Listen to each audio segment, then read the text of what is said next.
up, guys? Welcome to week number 6 of off-season training.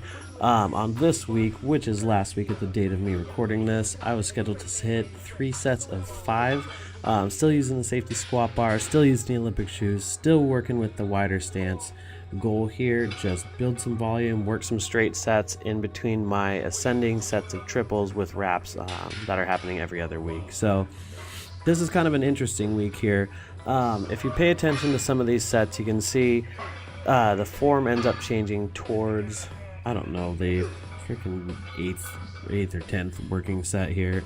And it's kind of interesting to look back over the session here and just kind of see how stupid some of these cues are that I end up figuring out. On this day, I learned how to squat using my legs.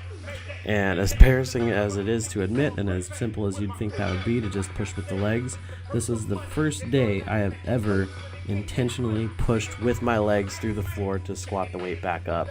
I've always tried to think of the other cues that I end up spending most of my day telling other people to do, like leading up with the chest or keeping the core braced or sitting back into the hips.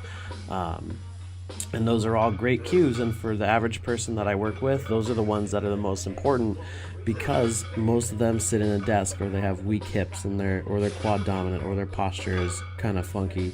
And for me, I've taken some of these cues and run with them, and it's always kind of an interesting situation when you have to be reminded of something so basic as to use your legs with squatting, or to use your arms when you're bench pressing.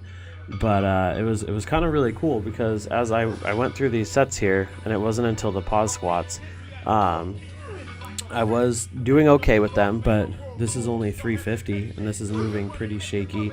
I did start to dump forward a little bit, even though my core was braced and all of those other things. I wasn't actually driving any power from the ground up into the bar. And so working these pause squats afterwards really helped me to kind of figure out how to get that quick pop and that power out of the bottom, and actually push with my quads, which I've been spending so much time to build up with the front squats and the leg press and the other work that I've been doing during the week. So that was a really cool discovery.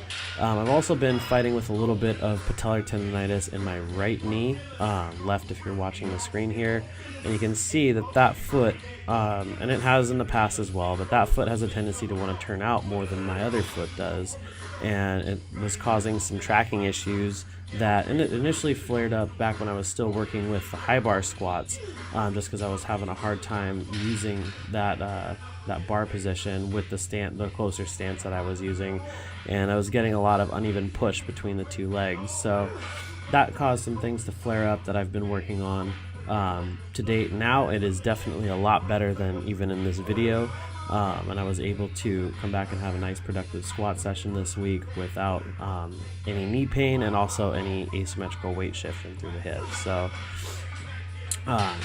I'll let this one go ahead and run through. I believe this is the set where I figured out how to push with my legs.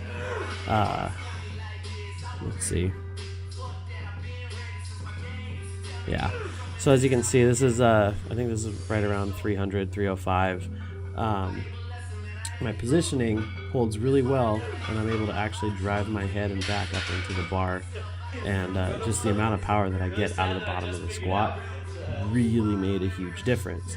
And so I was able to bring that in to these last couple of sets here, and ended up working my pause squat up to the same 350 that I was working for my reps earlier in the workout. So I ended up closing out this day with my work sets at 350 by 5, and then a top pause triple at 350 as well.